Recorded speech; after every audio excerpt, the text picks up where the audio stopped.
'cause I don't give a fuck what you say. Yeah, I'ma do shit my way, so you can go kick. Miguel Ángel Pérez, bienvenido. ¿Qué tal estás, Carlos? Yo bien y creo que mejor que Álvaro García Ortiz. Bueno, vamos a contar. Hemos llegado ya al Ecuador del juicio oral, esa situación procesal en la cual, según Pedro Sánchez, no iba a llegar nunca jamás nadie de los suyos, ni su hermano, ni el fiscal general, ni Ábalos, ni Koldo, porque no había nada. Bien, pues en el caso de Álvaro García Ortiz ya le ha tocado y estamos en el Ecuador de ese juicio oral. Y yo tengo la sensación, Miguel Ángel, vamos a hacer balance, de que las cosas empezaban, no sé si decir en un empate. Yo siempre he mantenido una cierta esperanza de que el Tribunal Supremo sea consciente de que después de la instrucción que ha hecho el magistrado Hurtado, como se carga en esa instrucción que ha sido brillante y contra viento y marea, porque ha tenido que estar luchando contra una persona fiscal general, con el poder que tiene un fiscal general, destruyendo pruebas a diestro y siniestro, lo cual se lo deberían aplaudir y premiar, siempre he tenido la sensación de que tendrían una reacción a última hora de condena, porque toda España sabe que este señor es culpable. Pero es verdad que entró con una situación o con una sensación por lo menos exterior de empate. Y yo tengo la sensación de que con las testificales que ha habido en estos momentos va claramente hacia abajo en el marcador Álvaro García Ortiz, es decir, que la justicia puede triunfar. Bueno, yo estoy de acuerdo. O sea, yo creo que ya contamos aquí la situación en la que se iniciaba el juicio, con un tribunal muy dividido, donde se da por hecho pues, que Álvaro García Ortiz en ningún caso va a ingresar en prisión. Veremos si hay condena, ¿no? Pero lo cierto es que luego hay que ir analizando vista a vista. Y yo creo que más allá de que cada uno tenga sus ideas preconcebidas, hay que ver la vista oral y en eso se deben basar los jueces para luego dictar sentencia. En este Ecuador al que hemos llegado ya del juicio, son 6 sesiones, ya se han cumplido 3 sesiones, pues de luego lo que hemos podido apreciar es una serie de testimonios demoledores que van en contra de los intereses de Álvaro García Ortiz. El primer día, el testimonio de la fiscal superior de Madrid, Almudena Lastra, fue demoledor y destrozó, digamos, el testimonio de la defensa, en este caso de los intereses de la defensa que esgrimió la fiscal jefe provincial de Madrid, Pilar Rodríguez, alias fiscal Cianuro. Frente a una Almudena Lastra que la vimos muy coherente, muy decidida, muy espontánea, contestando todo, con la famosa frase que le dijo a Álvaro García Ortiz en la mañana en la que se difundió la nota de prensa y horas después de que se filtraran los correos, esa famosa frase, lo habéis filtrado, y que Álvaro García Ortiz le contestó, eso ya no importa, ¿no? Esa frase yo creo que ha quedado... Eso ahora, Miguel Ángel, eso ahora no importa. Eso ahora no importa. Efectivamente, eso Fue ahora no surrealista. importa. Yo creo que eso ha quedado grabado a fuego y frente a eso nos encontramos el testimonio de una Pilar Rodríguez dubitativa, que no sabía por dónde salir, que se quedaba callada pensando en lo que tenía que decir, y que hay que recordar que al fin y al cabo Pilar Rodríguez se libró por la campana de no estar en el banquillo de los acusados, porque a última hora la sala de apelación, de forma la verdad es que bastante incomprensible, la libró del juicio, porque era la compañera de baile de Álvaro García Ortiz en toda esta historia, ¿no? Es más, te digo una cosa, incluso en calificación penal era la cooperadora necesaria, porque al final Álvaro García Ortiz necesita una estructura, y la estructura de maniobra para filtrar se la daba Pilar Rodríguez. Efectivamente, y de hecho Almudena Lastra era la superior de Pilar Rodríguez. Exacto. Y Almudena Lastra se negó a entregar los correos electrónicos que posteriormente fueron filtrados, y sí lo hizo Pilar Rodríguez. Sin que Pilar Rodríguez hubiera filtrado eso, no hubiera habido delito, porque no se hubiera producido la filtración. Totalmente. Con lo cual su actuación fue determinante y en contra, digamos, de lo que había acordado su superior directa, que era Almudena Lastra. Con Luego, lo cual... ahí hay otra cosa, Miguel Ángel, que a mí me parece muy importante porque destroza el relato defensivo de Álvaro García Ortiz. Según Álvaro García Ortiz, a él lo han enganchado por banda, una especie de confabulación de fachas que deambulan por ahí y que pretenden parar la investigación al novio de Isabel Díaz Ayuso. Bueno, esto, amén de que fácticamente es una barbaridad, pero claro, eso parte de una base, de un pilar, y es que todo el mundo fuera de derechas. Es que va y resulta que Almudena Lastra es progresista. Exactamente, es que al final lo que está pasando aquí, Carlos, es que ya no es que sean de izquierdas o de derechas, es que ya estamos hablando de sanchistas o no Exacto. sanchistas. Y entonces Almudena Lastra, de izquierdas de toda la vida, efectivamente formaba parte de la Unión Progresista de Fiscales UPF, pero es de esas personas, de esas profesionales que son independientes y que cuando se han dado Exacto. cuenta de lo que está haciendo el sanchismo a nivel judicial, han dicho: yo no voy a estar con una UPF que justifica todo lo que hace Pedro Sánchez y todas las barbaridades que está haciendo Pedro Sánchez. Y se salió de la UPF. Y efectivamente, ahora nos quieren vender en la prensa de izquierdas que Almudena Lastra poco más que es facha. No, no, es de izquierdas convencida, pero con sentido de No, Estado y desde una luego no persona, sanchista. claro, es una persona de izquierdas en su ámbito personal, pero en el ámbito profesional es una fiscal, ya está, punto, es muy básico. Una persona independiente y que ejerce su labor y ya está. Con lo cual, pues yo creo que el testimonio de Almudena Lastra fue demoledor y desde luego dejó a Pilar Rodríguez por los suelos y al fiscal general del Estado por los suelos. Eso fue la primera jornada. Luego la segunda jornada fue todavía más potente, Carlos, y a mí me parece que esto ya es una de las pruebas, ya podemos hablar de pruebas con las que se podría condenar a Álvaro García Ortiz perfectamente. Es el testimonio de la jefa de comunicación de Álvaro García Ortiz, Mar Edo. Mar Edo declara en sede judicial ante los magistrados del Supremo que Álvaro García Ortiz le dictó la nota de prensa que se difundió el 14 de marzo de 2024, en la cual se produjo la segunda filtración. Y la segunda filtración consistió en incluir en esa nota de prensa correos, los textuales de los correos electrónicos de esa negociación entre el abogado de Alberto González Amador y el fiscal Julián Salto. O sea, esto ya apunta directamente a Álvaro García Ortiz a su responsabilidad como de forma activa participó en la filtración dictando lo que tenía que incluirse en esa nota de prensa. Miguel Ángel, de 3 momentos clave en la obtención y filtración, ¿vale? Porque luego están los momentos de destrucción de pruebas, está el envío a la Moncloa, es decir, en este caso hay distintos momentos claves, pero en la obtención y filtración base inicial, en 2 ya está aprobada la participación de Álvaro García Ortiz. Ya está aprobada en la obtención del material porque el fiscal Julián Salto efectivamente certificó que cuando preguntó qué pasa, por qué me sacáis de un partido de fútbol para pedirme esto, que estoy en mi tiempo en el que estoy descansando, ¿por qué queréis toda esta información? Que la tengo yo, pero la tengo en casa en el ordenador y bien protegida. Y le dijeron expresamente que fue porque había dado la orden Álvaro García Ortiz. Nadie ha contrarrestado ese testimonio. Por lo tanto, ya tenemos certificada la presencia en uno de los momentos. El segundo momento es al que se pretende agarrar la izquierda, que dice o aparece la pistola humeante de que él envió un mensaje a un periodista o si no, no se puede condenar. Mentira, mentira. Por indicios probatorios confirmados por una lógica única e interpretable, claro que también se puede condenar a una persona. Pero en el segundo momento vamos a aceptar que es verdad que la pistola humeante no ha aparecido. ¿Por qué? Porque ha borrado la pistola humeante este señor. Exactamente. Pero el tercer momento es este que tú estás citando. El momento en el cual, como no bastaba con una primera filtración porque querían un efecto máximo, la filtración la trasladan a través de una nota de prensa masiva. Bueno, pues ya tenemos la certificación por otro testimonio que no ha sido contrarrestado, que no ha sido tumbado, donde se ha dicho que la persona que dictó personalmente el comunicado fue el propio Álvaro García Ortiz. Es decir, que de 3 momentos claves, en 2 está aprobada el protagonismo máximo de Álvaro García Ortiz y en el tercero no se ha podido probar porque está probado que él ha destruido las pruebas. Dios bendito, si esto no es una condena...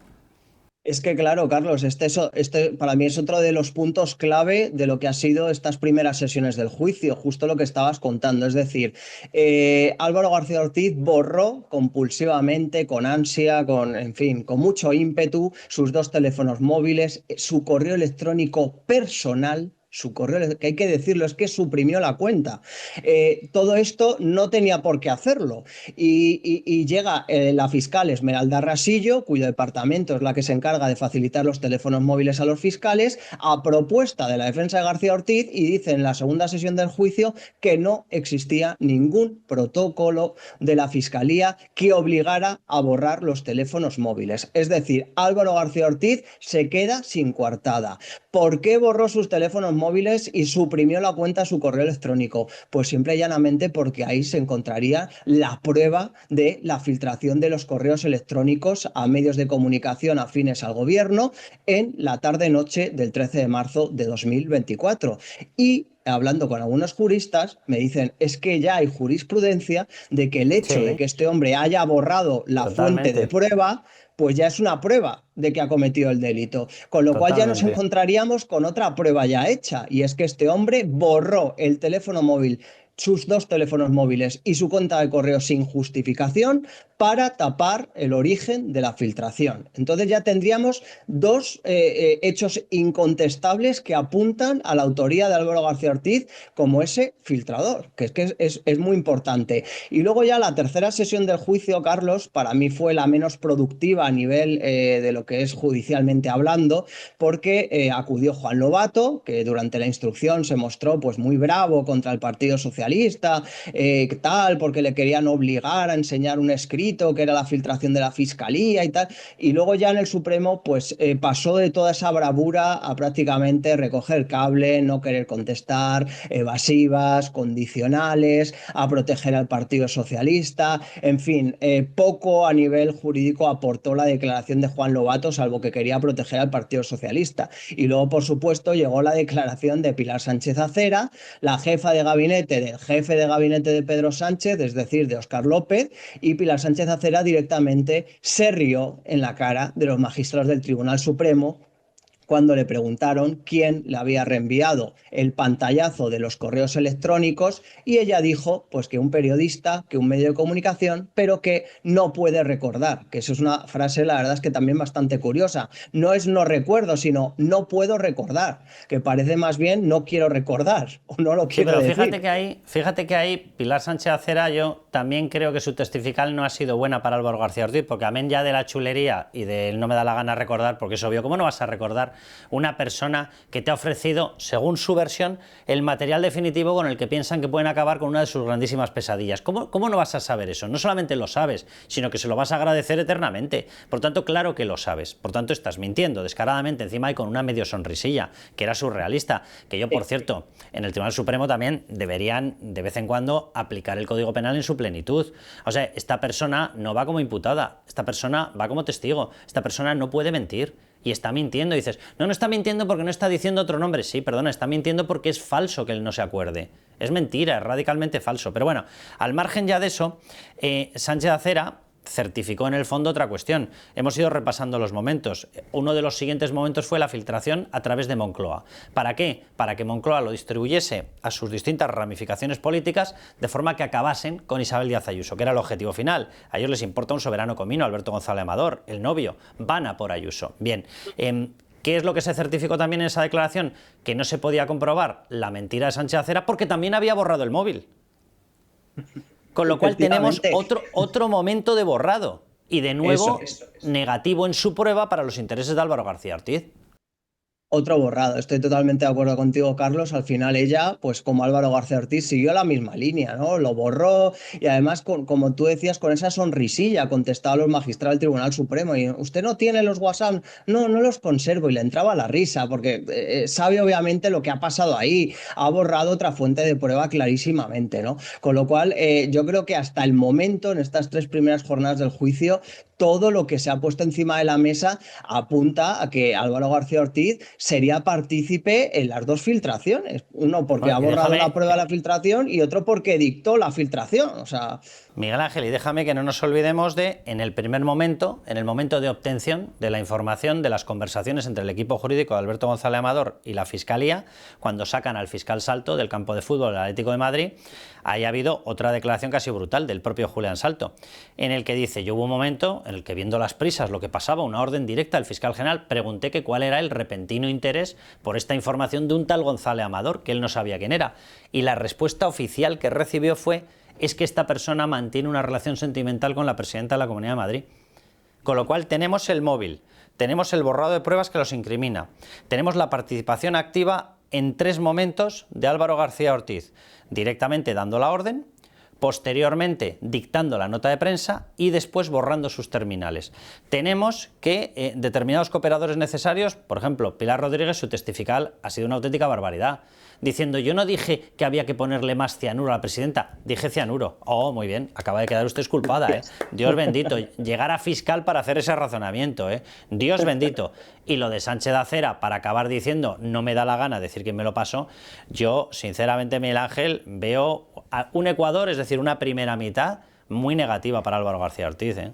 Muy negativa, Carlos. Y fíjate que muchos medios de izquierdas han intentado poner en contraposición el testimonio de un periodista del diario.es que aseguró que tenía hace una semana. Vamos a ver, en la noche de filtración salieron las filtraciones en muchos medios de comunicación. Estamos hablando del País, en la cadena SER, el diario.es, porque uno de ellos diga que primero hay que ver si es verdad o no, porque aquí parece que, como lo ha dicho un periodista, es palabra de Dios, ¿no? Pero primero que hay que creerlo o no, y en segundo lugar, porque uno de esos periodistas que lo publicó diga que a él no se lo filtró Álvaro García Ortiz, no supone que no haya otras filtraciones a otros medios de comunicación, que es lo que nos están queriendo hacer vender y hacer creer desde los medios ahora mismo sanchistas, ¿no? Que es que, claro, como este periodista dijo que tal, que ya está acabado el juicio, he leído yo en las redes sociales, que aquí ya no hay nada más que discutir.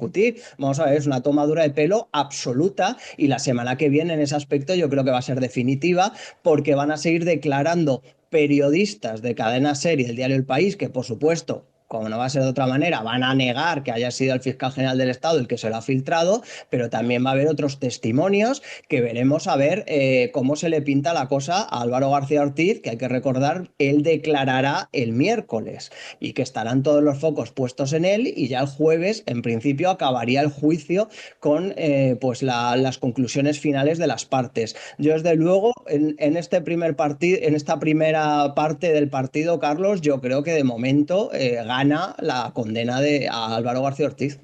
De todas formas, al final yo creo que están confiando en una cuestión que es periodística y que tiene protección constitucional, que es el secreto de fuente de un periodista, pero el secreto de fuente no es una figura que esté pensada para proteger a un tercero, es una figura que está pensada para proteger al periodista. Es que yo, sinceramente, empiezo a pensar que aquí hay mucha gente que va de jurista y no tiene ni pajolera idea, perdón por la expresión.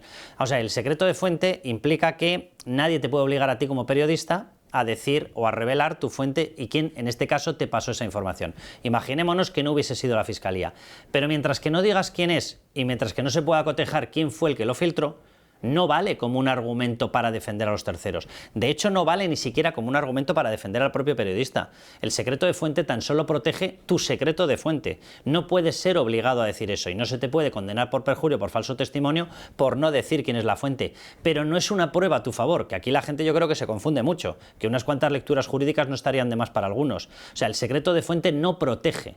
Solamente protege realmente a la fuente. Exclusivamente. Entonces no puede ser el salvoconducto de Álvaro García Ortiz para decir, como no se ha identificado a quién, no se puede decir que sea yo. No es verdad, no es verdad, y yo la sensación que tengo es que hemos llegado al Ecuador con los protagonistas reales, que no son los periodistas. Los protagonistas reales son los fiscales, de lo que ocurría dentro de la Fiscalía, porque un periodista no sabe lo que ocurría dentro de la Fiscalía. De hecho, para empezar, una filtración podría haber sido perfectamente una filtración indirecta, que a una persona le llegue de otra persona porque un fiscal se lo ha pasado diciendo pásaselo a este. Anda que no ocurre millones de veces en prensa, anda que no ocurre millones de veces. Pero bueno, Miguel Ángel.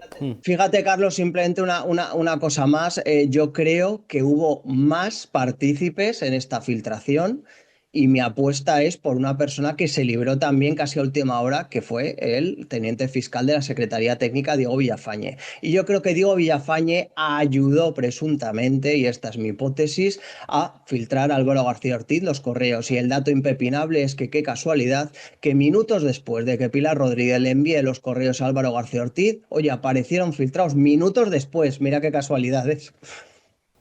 Sí, que sí, que sí. Miguel Ángel, pues seguiremos muy atentos porque este juicio es importantísimo. Un abrazo muy fuerte. Un abrazo fuerte, Carlos.